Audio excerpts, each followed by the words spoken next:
1971-এর আগে যুদ্ধের সময় কিংবা তার আগে স্বাধীনতা সংগ্রামের সময় এই ভূখণ্ডের মানুষ দেখেছিল সেই বাংলাদেশ চাই। নতুন বাংলাদেশ, নতুন স্বাধীনতা, নতুন কিছু শুনলেই আমার এরশাদের শাসনামলের কথা মনে পড়ে। তখন আমি ছাত্র আন্দোলনেরও একজন কর্মী। এরশাদের নতুন বাংলা ছাত্র সমাজের কথা মনে পড়ে। অনেক নির্যাতিত, অত্যাচারিত হয়েছে ওই নতুন বাংলা ছাত্র সমাজ দ্বারা। আমি 71-এর পূর্বের যে আকাঙ্ক্ষা যে বাংলাদেশের, সেই বাংলাদেশ চাই। আমি 90-এর আগে সংগ্রামে যে বাংলাদেশ ছাত্র জনতার আকাঙ্ক্ষার মধ্যে ছিল, সেই বাংলাদেশ চাই। আমি 24-এর জুলাই আগস্ট কিংবা তারও আগে 15 বছরে আন্দোলন সংগ্রামে যে বাংলাদেশের আকাঙ্ক্ষা, যে উদার গণতান্ত্রিক বাংলাদেশের আকাঙ্ক্ষা মানুষের মধ্যে, সেই বাংলাদেশ চাই। 71-এর পরে যে বয়ান অনেকে হাজির করেছেন, ইতিহাস যেভাবে যে যার মতো করে রচনা করেছেন, সেই ইতিহাস আমি সমর্থন করি না। সেই চাওয়া আমি সমর্থন করি না। 90-এর পরে যেভাবে সেই আকাঙ্ক্ষার কথা ভুলে গিয়ে ছাত্র জনতার রক্তদান, জাফর, জয়নাল, সেলিম, দেলোয়ার, দীপালি সাহা, তাদের রক্তদানকে ভুলে যে বাংলাদেশ তৈরি করবার চেষ্টা হয়েছে, আমি সেই বাংলাদেশ চাই না। এমনকি 2007-এর প্রথম দিককার যে আকাঙ্ক্ষা, সেই আকাঙ্ক্ষার বিপরীতে দাঁড়িয়ে ছটি ঘোড়ার বিনিময়ে যে বাংলাদেশ নির্মাণের চেষ্টা হয়েছিল, আমি সেই বাংলাদেশও চাই না। 24-এর 8 আগস্টের পরে যে নতুন নতুন বয়ান হাজির করা হচ্ছে, যেগুলোকে বলা হচ্ছে এগুলোই ছিল স্বপ্ন, যেগুলোকে বলা হচ্ছে এই বাংলাদেশ আমাদের দরকার, এই নতুন স্বাধীনতা, একটা বিপ্লব, নতুন পতাকা, নতুন জাতীয় সঙ্গীত, আমি চাই না। কারণ যেদিকে আমাদেরকে নিয়ে যাবার চেষ্টা হচ্ছে, যেভাবে আমাদেরকে নিপীড়ন, নির্যাতন বিগত দিনগুলোতে করা হয়েছে, এগুলো সহ্য করবার মতো নয়। যে লুটপাটের রাজনীতি, যে লুটপাটের রাজত্ব, আগেও ঘুষ ছিল, দুর্নীতি ছিল, 8ই আগস্টের পরে পরিস্থিতি বদলাচ্ছে, সেটা কেউ এখন বলছেন না। ভয়ের মধ্যে কুঁকড়ে থাকতাম আমরা, সাহস করে খুব বেশি কথা বলতাম না, সবাই বলতাম না, কেউ হয়তো বলতেন, খুব কম। বন্দুকের নলের সামনে আবু সাইদের আগে কেউ সাহস করে দাঁড়ায়নি। 71-এর দেশ স্বাধীন হওয়ার পর থেকেই এই ভয় আমাদের কুঁকড়ে খেয়েছে।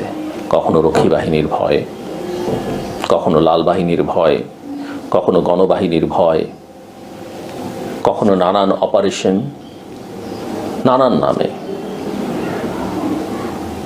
নানা ধরনের কালো কানুন, কালো আইন আমাদেরকে দমিয়ে রেখেছে। যার যা প্রাপ্য সম্মান আমি সেটা দেবার পক্ষে, অতিরিক্ত নয়, কমও নয়। শেখ মুজিবের বাড়ি ভাঙা হয়েছে, ইতিহাস ভাঙা হয়েছে, কিন্তু ইতিহাস মুছে ফেলা কি সম্ভব? কেউ মানুন কিংবা না মানুন, বাংলাদেশের মুক্তিযুদ্ধের, স্বাধীনতার ইতিহাসের প্রধানতম পুরুষ শেখ মুজিবুর রহমান। তিনি মুক্তিযুদ্ধের সময় দেশে ছিলেন কি ছিলেন না, পাকিস্তানের কারাগারে ছিলেন কি ছিলেন না, আত্মসমর্পণ করলেন না গ্রেফতার হয়েছেন, এই বিতর্কে না গিয়েও বলা যায় তার নামেই বাংলাদেশ স্বাধীন হয়েছে, তাকে নেতা মেনেই বাংলাদেশ স্বাধীন হয়েছে। অবশ্যই 72-এর 10ই জানুয়ারি পর্যন্ত শেখ মুজিব আর তার পরের শেখ মুজিবের মধ্যে একটা বড় পার্থক্য আছে, কিন্তু কোনো অবস্থাতেই শেখ মুজিব বাকশাল করেছেন, একদলীয় শাসন করেছেন, 4টি সংবাদপত্র রেখে সব বন্ধ করে দিয়েছেন, বিরোধী নেতাকর্মীদের নির্যাতন করেছেন, মেরে ফেলেছেন, সিরাজ শিকদার হত্যা হয়েছে, লাল বাহিনীকে দাবড়ায় রাখবার কথা বলা হয়েছে, আমাদের ইন্ডিজিনিয়াস কমিউনিটি তাদেরকে বাঙালি হয়ে যেতে বলা হয়েছে, সবই করেছেন। তারপরেও গোটা ইতিহাস আমি যখন তার বিশ্লেষণ করি, তার জীবনী যখন বিশ্লেষণ করি, তার দেশপ্রেম নিয়ে আমার কাছে কোনো প্রশ্ন নেই। আমি শেখ মুজিবুর রহমানকে বাংলাদেশের প্রতিষ্ঠাতা রাষ্ট্রপতি বলি এবং তিনি সেটা ডিজার্ভ করেন। যেমন আমি মনে করি জিয়াউর রহমান হচ্ছে আধুনিক বাংলাদেশের প্রতিষ্ঠাতা রাষ্ট্রপতি। আধুনিক বাংলাদেশ যেটা আমরা দেখি, যত আধুনিকতা দেখি, যত সাফল্য দেখি, তার রূপকার জিয়াউর রহমান। জিয়ারও সমালোচনা আছে, তার কিছু কিছু ক্ষেত্রে ব্রুটালিটি নিয়ে প্রশ্ন আছে অনেকের কাছে, কিন্তু তারপরও এটা মানতে হবে বাংলাদেশের একটা শক্ত ভিত, আধুনিক ভিত তার করিয়ে দিয়ে গেছেন জিয়াউর রহমান। এর পরের শাসকদের দেশপ্রেম নিয়েও খুব প্রশ্ন তুলবার সুযোগ নেই, তবে শেখ হাসিনা যা করেছেন তার দেশপ্রেম নিয়ে প্রশ্ন তুলবার যথেষ্ট পরিমাণে সুযোগ আছে। মেন্টালি তিনি কতটা স্ট্যাবল সেটা নিয়ে প্রশ্ন তুলবার সুযোগ আছে এবং যথেষ্ট পরিমাণে সুযোগ আছে। 15 বছরের লুটপাট, দুঃশাসন একেবারেই গ্রহণযোগ্য নয়। মানুষ তাকে বারবার সুযোগ দিয়েছে। একবার জাতির কাছে ক্ষমা চেয়ে তিনি 96-এ ক্ষমতায় এসেছিলেন।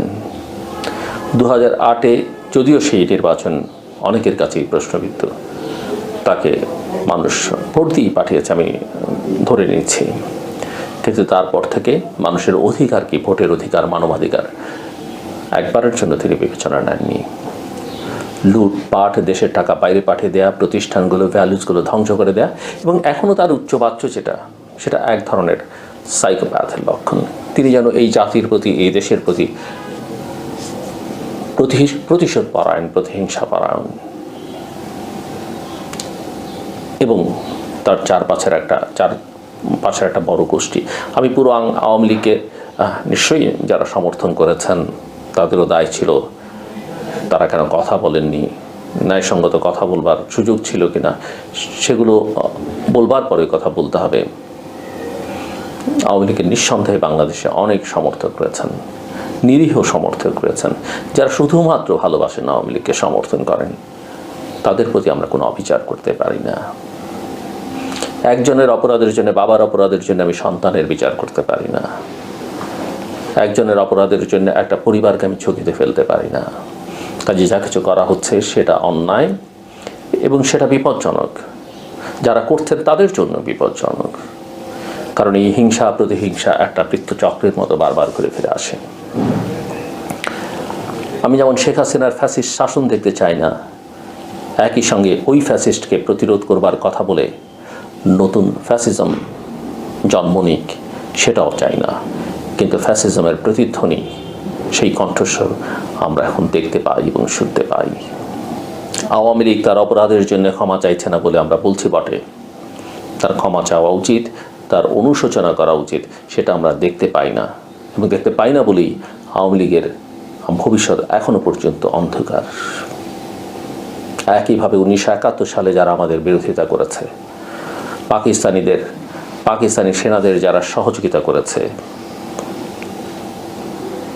সেই রাজনৈতিক শক্তি এখনও সক্রিয়।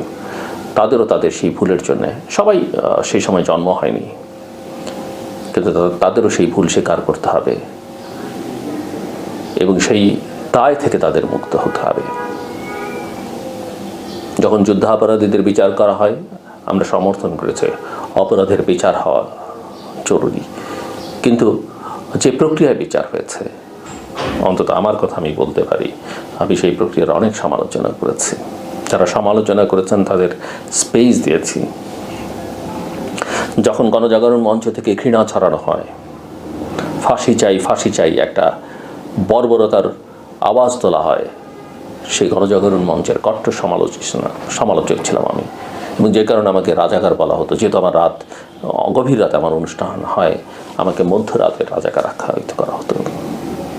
কিন্তু সত্যকে সত্য বলা উচিত, ন্যায়কে ন্যায় বলা উচিত। এবং আজকে যেভাবে দেশ চলছে, যারা পেছন থেকে কলকাঠি নাড়ছেন, যারা মুখপাত্র হিসেবে কাজ করছেন, কিংবা যারা মাঝামাঝি থেকে এই প্রক্রিয়ার সঙ্গে সরকারি যন্ত্র ব্যবহার করছেন, রাষ্ট্রযন্ত্র ব্যবহার করছেন, তারা ভুল করছেন, অন্যায় করছেন, এবং এর জন্য একদিন তাদেরও প্রায়শ্চিত্ত করতে হবে। যে রাজনীতির সঙ্গে জনগণ থাকে না, যে রাজনীতিতে জনসমর্থন থাকে না, যে রাজনীতি গণতান্ত্রিক আচরণকে অ্যালাউ করে না, যে রাজনীতির মধ্যে পরম সহিষ্ণুতা নেই, আপনার পছন্দ না হলেই আপনি তার উপরে নগ্ন ভাষায় অস্ত্র শস্ত্র নিয়ে ঝাঁপিয়ে পড়বেন, সেই রাজনীতি কোনোদিন টেকসই হয় না। সব মিলিয়ে একটাই আমার কথা, শেখ হাসিনা জাতীয় কেউ বাংলাদেশে আর পুনরায় ক্ষমতায় আসুক, আমরা সেটা চাই না। বাংলাদেশের জনগণ সেটা লাভ করবে না। একইভাবে ওই ধরনের কেউ নতুন নতুন বয়ান নিয়ে হাজির হবেন সমাজের রাজনীতিতে, বাংলাদেশের মানুষ সেটাও অ্যালাউ করবে না। একটাই সমাধান, যত দ্রুত সম্ভব নির্বাচনে যাওয়া এবং জনগণকে ডিসাইড করতে দেওয়া। জনগণ যাকে ভোট দেয় সেই ক্ষমতায় আসবে। Late people decide. ইলেকশন যদি ম্যানিপুলেট করবার চেষ্টা করেন, প্রভাবিত করবার চেষ্টা করেন, ইঞ্জিনিয়ারিং করবার চেষ্টা করেন, লাভ হবে না। গোটা পৃথিবী বাংলাদেশের দিকে তাকিয়ে, বাংলাদেশে এখনও কথা বলতে পারুক কিংবা না পারুক, সাহস থাকুক না কিংবা না থাকুক, কোটি কোটি জনতা যে কোনো সময় জেগে উঠতে পারে, যে কোনো সময় জেগে উঠবে। শেখ হাসিনার 15 বছরের মানুষ জাগেনি, কিন্তু মানুষের মধ্যে ক্ষোভ ছিল, ক্রোধ ছিল, দীর্ঘশ্বাস ছিল। সুযোগ যখন পেয়েছে, একজন আবু সাইদ যখন বন্দুকের নলের সামনে দাঁড়িয়েছেন, কোটি কোটি জনতা রাজপথে নেমে এসছে এবং শেখ হাসিনা পালিয়ে যেতে বাধ্য হয়েছেন। আমার কথা শুনবার জন্য আপনাদের অসংখ্য ধন্যবাদ। আপনাদের সবার জন্য শুভকামনা।